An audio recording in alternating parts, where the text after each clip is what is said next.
Paris, août 1914. Alors que l'armée allemande envahit la Belgique, la France mobilise. Face à l'offensive allemande, le général Gallieni réquisitionne des taxis pour transporter la garnison de Paris.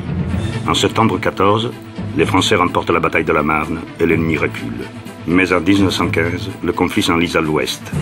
Début 1916, dans les tranchées de Verdun, les soldats sont soumis au pilonnage de l'artillerie et à des conditions extrêmes de survie.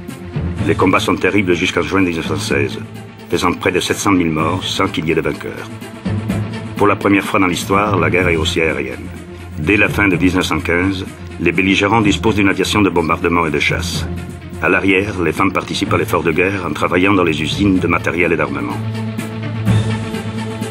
À partir de février 17, Guillaume II déclenche la guerre sous-marine à outrance contre le Royaume-Uni, provoquant la mobilisation des États-Unis, et le 2 avril, le président Wilson signe la déclaration de guerre américaine à l'Allemagne. Le Canada et les États-Unis envoient 800 000 hommes sur le théâtre européen des opérations.